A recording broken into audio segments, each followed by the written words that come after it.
Muy bien, continuamos con nuestros estudios de escatología bíblica.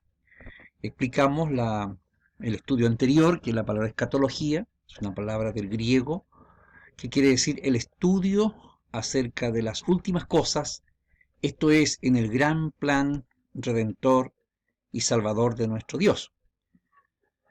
Los sucesos finales, la profecía, los estudios del Apocalipsis, todo entran en esta disciplina que es una rama de la teología sistemática y que llamamos la escatología bíblica. Hoy pasamos a la segunda parte de un total de 5 estudios y veremos el tema la muerte y el estado intermedio, que lo anunciamos también como escatología individual, el individuo y su estado, y luego entramos a los otros temas. La Biblia nos habla de que en muchos temas hay una revelación progresiva. En la historia de la salvación hay muchos temas que Dios va revelando en forma progresiva.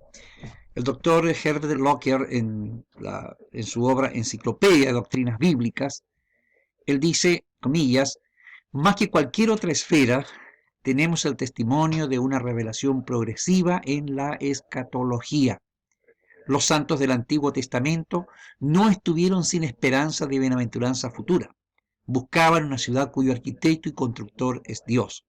Sin embargo, solamente cuando llegamos a las enseñanzas de Cristo y los apóstoles es que tenemos todo lo que podemos saber acerca del más allá antes de entrar en él.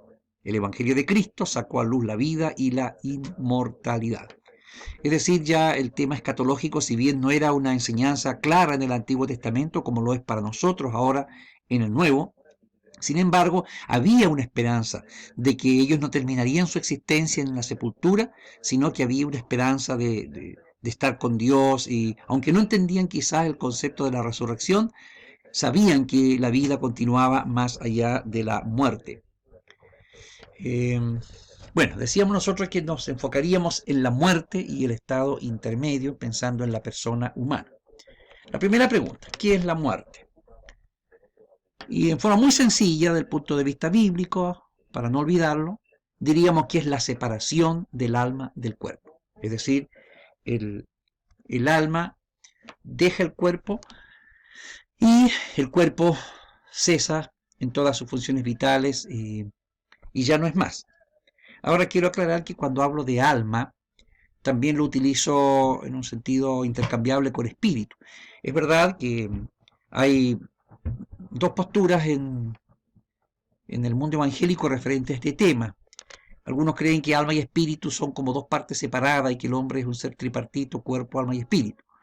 Otros estudios muestran que si bien reflejan distintos aspectos del ser espiritual del hombre, no necesariamente son tres partes. Bueno, no voy a entrar a discutir ese tema, solamente diré que cuando hablo de alma estoy hablando del ser espiritual del hombre, la parte inmaterial. A veces puedo llamarla espíritu o puedo llamarla alma, pero me estoy refiriendo al hombre como un ser básicamente compuesto de una parte material, el cuerpo, y una parte inmaterial o espiritual que llamamos alma o espíritu. Quiero hacer esa aclaración, pero no voy a entrar a discutir este tema. Ahora, el alma en sí no muere, es inmortal. Jesús dijo ahí en Mateo 10:28, no temáis a los que matan el cuerpo, mas el alma no pueden matar. Y agrega que debemos temer más bien a aquel, o sea, a Dios, el que puede destruir tanto el cuerpo como el alma en el infierno. Esa es la cita completa de Mateo capítulo 10, versículo 28. Entonces está hablando de que hay algo inmaterial en el hombre, su alma, su espíritu, no mueren con la muerte física. Así que la muerte es esa separación del alma del cuerpo, en donde el espíritu vuelve a Dios y el cuerpo va a la tierra. Entonces diríamos que básicamente muerte es la separación, hay una separación. Hay que decir entonces que la muerte no es la terminación de nuestra existencia, es un acto más bien que un estado, es un paso antes que un estado.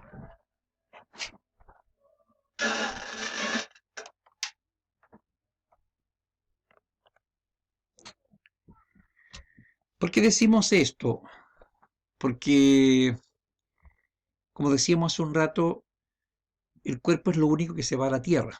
Es cierto que hay varias posturas filosóficas, sobre todo, que dicen que con la muerte se acaba todo. No hay más vida después que el cuerpo cesa en sus funciones vitales, se muere el cerebro y colapsa todo el, el hombre. Pero el hombre no es solamente cuerpo o cerebro, es también espíritu. Dios cuando hizo al hombre, dice el Génesis, que hizo la parte material del polvo de la tierra y sopló en él aliento de vida y el hombre fue entonces un ser viviente. Una parte material tomada del polvo y el aliento de vida que Dios le insufló en su ser. Vemos nosotros este proceso degenerativo del cuerpo, porque es el cuerpo el que se va deteriorando hasta acabar. El Eclesiastés, utilizando metáforas, habla de, la metáfora es más larga, pueden leer todo el capítulo 12, pero está hablando figurativamente cómo el cuerpo se va desgastando y terminando sus funciones hasta que al final, ¿no es cierto?, colapsa y llega al punto en que el polvo, dice, vuelve a la tierra como era y el espíritu vuelve a Dios quien lo dio. Ahí está la separación. Solo el cuerpo vuelve a la tierra, se vuelve polvo, pero el espíritu no cesa, no se extingue, no hay una extinción o aniquilación. Sencillamente vuelve a Dios quien un día lo dio.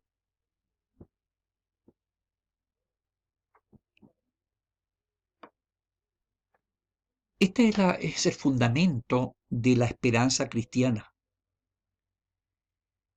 Por esa razón existen estas declaraciones tan sublimes como la que dice el apóstol Pablo escribiendo a los filipenses, que él no teme a la muerte. Eh, para mí el vivir es Cristo y el morir es ganancia. Qué extraño que alguien diga morir es ganancia cuando nosotros en forma instintiva rehuimos la muerte. Y al punto que dice yo estoy de ambas cosas, o sea, de vivir y morir, estoy puesto en estrecho, es decir, como que le da lo mismo, como que estoy entre la espada y la pared. Pero dice, en realidad, dice él, yo quisiera partir, o sea, morir, y estar con Cristo, lo cual es muchísimo mejor. Para los cristianos, y nos adherimos plenamente a lo que dice Pablo, morir no es acabar en la nada. Hay gente que se ha quitado la vida pensando en que con eso se acaba todo y no hay más, y se borran de la existencia. Sencillamente se muere el cuerpo, pero el alma tenemos que pensar dónde va. Si todos los seres humanos que se suicidan pensaran bien dónde va su alma al momento siguiente de morir, pensarían dos veces antes de quitarse la vida. La verdad es que el alma no puede morir. Jesús dijo en San Juan 11, 25, 26, yo soy la resurrección y la vida. El que cree en mí, aunque esté muerto, vivirá. Y todo aquel que vive y cree en mí no morirá jamás. En esta declaración, alguno puede también inducirle a un poco confusión. ¿En qué sentido la persona no morirá jamás, como dice ahí? O no morirá eternamente, como dice el lenguaje de la Reina Valera. ¿Es que acaso el creyente nunca muere? William Evans, en su obra Grandes Doctrinas de la Biblia, dice, comillas, cito textualmente, lo que Cristo quiere dar a entender aquí no es que el cristiano va a evadir la experiencia de morir, sino que esa muerte no tiene el sentido de la muerte del incrédulo, pues Jesús ha quitado a la muerte su aguijón. Esa frase, quitado su aguijón, es una figura para dar a entender que ya la muerte no se enseñorea del ser humano, no lo destruye ni lo condena eternamente, ya no tiene poder sobre el cristiano, porque el cristiano tiene vida eterna en Cristo. Es decir, ahora nosotros por la fe enfrentamos la muerte de una manera distinta a cómo lo enfrenta el común de las personas. Para las personas sin Cristo, morir significa más adelante volver a morir la segunda muerte, la muerte eterna. Para nosotros no. Como hay un refrán un dicho que es muy antiguo entre los evangélicos, y dice que el creyente en Cristo nace 2 veces y muere una sola vez. Y el incrédulo nace una vez y muere 2 veces. No sé si lo pueden entender, pero tiene que ver con este tema de que nacemos de nuevo por la fe en Cristo y morimos solamente la muerte física, porque la segunda muerte, que es la muerte eterna, no nos alcanza. La muerte ha perdido su aguijón y solamente separa el cuerpo del alma y el alma se va a estar con Cristo.